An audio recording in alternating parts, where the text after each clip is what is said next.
Zgodba je že poznana iz ravnega Prekmurja med Zasavsko hribovje. Marsikdo bi rekel, le zakaj iz tako lepega Prekmurja med kraje premoga in smoga. Zaradi ženske. Ja, to vemo, ampak ljubezen res premaga vse te ostale stvari. Mislim, da. Je najpomembnejša v življenju? Mislim, eno od zelo pomembnih stvari, ne? Če se razumeš, to z ženskami vsem pa je pol ni več nobenega problema naprej. No, potem ste se v Zasavju kar hitro navadili in začeli glasbeno ustvarjati.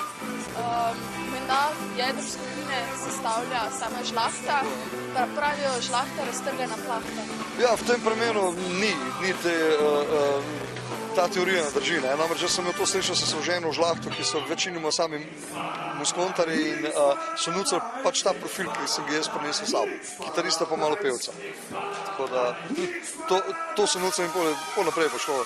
Naprej zelo enostavno, par sosedov na okolje prišlo igrati, tako da ker tam v Zasavju oziroma v Zagorju je glasba kar velik potencial.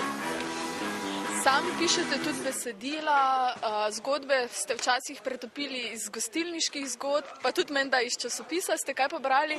Je danes še dovolj zanimivosti v poplavi vseh teh časopisov in medijev? Vsak dan, v vsakem, tudi v vašem večeru lahko najdeš teme za pesmi. Začneš od zadnje, jaz sem zmeraj časopis začnem brati od zadnje stran, ki je noter od vremena, pa imaš usmrtnice noter se živo naprej.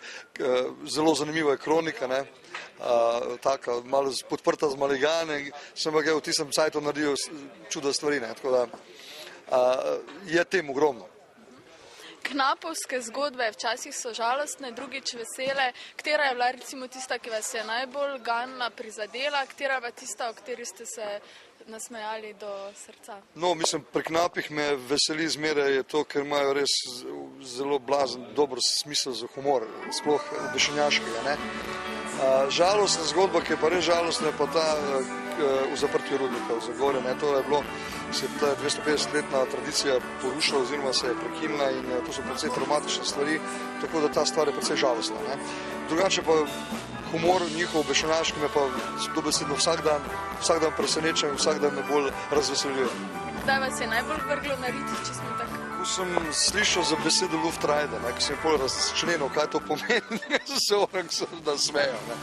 In bi to podelili z našimi bralci? Ja, Luftrajderji v bistvu so tisti ljudje, ki so rajdali zrak v noter. In to je bilo tako najbolj slabo plačano oziroma bolj pokazni. So kaj dajali, ker tam je ogromno pol prepihov bilo in bolezni in tako naprej. Ampak Luftrajder, je tudi beseda močna, vprašala, Luftrajder, iz tega ven. Torej, to je bila neke vrste kazen? Delno tudi kot kazen. Tam so jih pol dali, tisti, ki so kaj naredili, so jih pol dali, da so Luftrajder. Žalostne in vesele zgodbe, tudi kljub žalostnim, vi vedno naredite na koncertu šov, žur, čago, kako to vam uspe? Ja, mislim, takole, življenje, jaz sem zelo optimističen človek in tudi v vsake tudi žalostne stvari najdem nekaj optimističnega, nekaj, če ne že drugega, saj na koncu pol nekje bolj narediš, da je stvar vesela pa taka, da ni ti žalostna, ker že imamo tako precej žalostnih zgodb, vsakodnevno življenje, ampak moramo biti optimisti. Smo Slovenci optimisti ali smo bolj pesimisti? Mislim, smo kar optimisti, samo treba pravi optimizem, mero optimizma dati ljudem, zmeraj misli, da so pesimisti, kar ni res, smo zelo optimistični narod. Smo Štajerci, mislim, če to povem, Štajerci zelo optimistični. Zabavate tudi druge ljudi po svetu, Amerika, Avstralija, Kitajska, Pakistan. Bi lahko rekli, da to potrjuje to, da je glasba univerzalni jezik sveta? Natanko tako in nič drugače. Tle nimam kaj dodati. Točno to je. Kaj pa lahko glasbenik, če tako rečemo, dobi v tujini?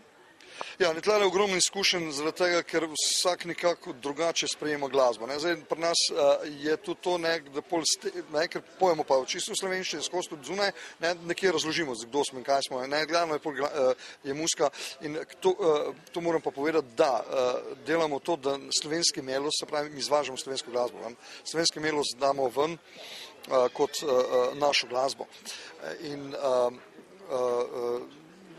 jih tle ki imamo fantastičen melos, ne, Slovenci, in to delamo, recimo, kar Irci delajo svoje nacionalne glasbe, world music, delamo to tudi mi iz slovenske in nam to kar dobro uspeva. Ko govorimo o Orlekih, ne moremo mimo Perkmandeljca. Jaz mislim, da se ga otroci kar bojijo, ampak nekje v Angliji celo delajo igrače.